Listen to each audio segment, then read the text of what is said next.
I stood next to a man on the beach in Australia. His wife dragged him to the event. Poor guy. And he came innocent. He just came, he's never done anything, just tell me what to do. I'm just going to do what you tell me to do. He wasn't trying to do anything, he just said, tell me how to do it. He had no neurological network. And that's why we say, sometimes people that come and say, I've never meditated before, we say, we love you. Because they don't have to undo anything. This guy couldn't walk 40 steps. He couldn't walk 40 steps without incredible chest pain and leg pain. In fact, we did the walking meditation and he was like, I don't think I'm going to be able to make it. He did the whole entire thing. Just practice open his heart. We do a standing and walking meditation. If you can do it seated, you got to be able to do it standing with your eyes closed, and then open your eyes and do it with your eyes open. And stay there. Become it. So there he is, opening his heart. He opens his heart, he walks, no pain.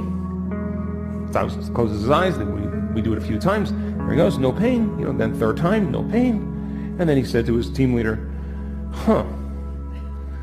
I don't even know if I believe this, but I haven't taken any nitro. I haven't had to sit down and have no pain. None. I've never felt like this, and I haven't felt like this in years. I haven't felt like this in a long time. So the next day he goes out for walking meditation. Now he's kind of like, I'm curious. I'm actually curious. Today would actually, because I don't have any pain in my legs, today would actually be a good day to become somebody else. That's what he said. So he said, I'm just going to go all in. So practice open his heart. He said, that worked last time. I do it more, pedal by pedal, breathing in and out, open a little bit more, trust in the process, being open, not trying, not forcing, controlling. He's just following the formula. Starts walking. He's lifted. He's walking. He's free. He's not feeling any pain. He's happy. He's smiling. He's noticing his body's changing. Stops again, recalibrates. This time when he recalibrates, his heart just fully blows open. I'm standing right next to him. And we got him on the stage, and he said, and then I heard this really loud screaming. And then I realized it was me. That he was in a state of bliss. He was in a state of ecstasy. He went back to his doctor right after the event. He had a congenital condition. And there's no sign of any heart condition. One instant. Gentlemen, it's time. What do you think? Yes? Let's go. Huh? You got nothing to lose to do it. So then we have research that says that if you did your meditation 5 days a week, any type of meditation, that if you do it 5 out of 7 days, and you do that for 60 days, 3 out of 4 people will lengthen their life. We have the research to prove you could lengthen your telomeres. In just those little caps on the end of your shoestrings that determine your biological age, that they can repair as you begin to open your heart and release 1,300 to 1,400 different chemicals that repair and restore your body. You could do that. You will lengthen your telomeres. And I talked to the scientists, and I said to him, listen, I have a curious idea. We're seeing people in an instant, in one instant, have their Parkinson's disease go away. Like they couldn't blow their nose, they couldn't swallow, they couldn't chew, they couldn't stand up, and in one instant they're doing all those things. That's not a Newtonian thing of matter changing matter. This now is the opposite. This is energy informing matter.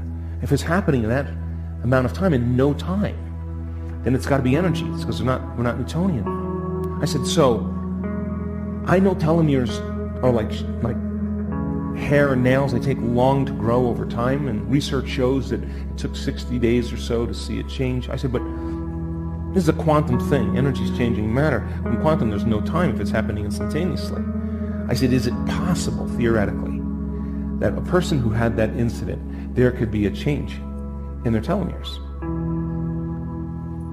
60-second pause. And then he said, theoretically, if one person could do it, I would be impressed. I said, okay, I'm going to do the study. And so we did the measurement 4 days after the event. And 1 out of the 33 people or 32 people that we measured, her telomeres lengthened in less than 4 days. So you can actually change your life back to my point about being defined by a vision of the future. If you every single day wake up every morning and not be defined by a vision of the future, once you open your eyes and you begin to perceive your reality, would you agree then, if you're not laying down any new circuits that are reflecting a new vision in your brain, then as you see the same people and go to the same places and do the exact same thing at the exact same time, now your environment is controlling your very thoughts and very feelings, because you'll see the same coworker, you'll drive to work the same way, you'll hold your cell phone in the same way, you'll call the same people, do the same things, and now it's your environment that's controlling your thoughts and feelings. But your thoughts and feelings actually create your outer world. So you're thinking and feeling equal to everything known in your life, and if you believe that your thoughts create something unknown, you got to stop thinking the same thoughts. Yes or no? So then most people then, who aren't being defined by a vision of the future, they're left with the circuitry and the emotions of the past. Their environment is reminding them of their past every single day. Would you agree? It wouldn't be better, though, to remind yourself of the future instead of the past, because it's so much easier to forget your vision of the future than to remember it. Would you agree? But if you keep firing and wiring and remembering it, then you're going to have your brain look like the event has already occurred. So then, once you move into that river of change from the old self to the new self, and you stop making the same choices and it feels uncomfortable, you're in the unknown. That is void of everything known, and that is the perfect place that you have to create in. And then the next question would be, what thoughts do I want to fire and wire in my brain? What behaviors do I want to demonstrate in one day, one lifetime? In the act of closing your eyes and rehearsing who you're going to be in that day, begins to install the neurological hardware in your brain to look like you already did it. Your brain looked like you already had the experience. Now it's no longer a record of the past. You've primed your brain into the future, and now you have the circuits to behave that way. And the research shows you can absolutely do that. Are you with me still? So then here's the tough part, though. If you're going into a new future and you're feeling suffering, and that suffering is your past, and you want to be happy, you can't take it. Even though you want to, you got to leave that, yes or no? And then you would say, well, how would I feel when my wealth comes? Oh, I would probably feel worthy. I better teach my body emotionally what that feels like. Yes or no? Oh, well, if I had a tough past and I don't feel grateful for anything, I got to teach my body what it would feel like to be grateful for life again. Well, how would I do that? I would have to get a really big imagination. Then you would start dreaming about things in your future that would make you feel grateful. Yes or no? And now your body is being conditioned into believing it's already happened. Are you with me still? So then, it makes sense then, in order for your healing to begin, you have to feel wholeness before it happens.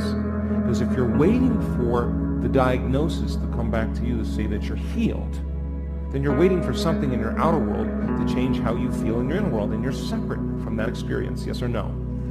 But if you start to say, okay, well, if I teach my body emotionally what it would feel like to be healed, well, then you better be rejoicing every single day, and your body's got to be conditioned so much into that emotion that it's actually believing you're healing.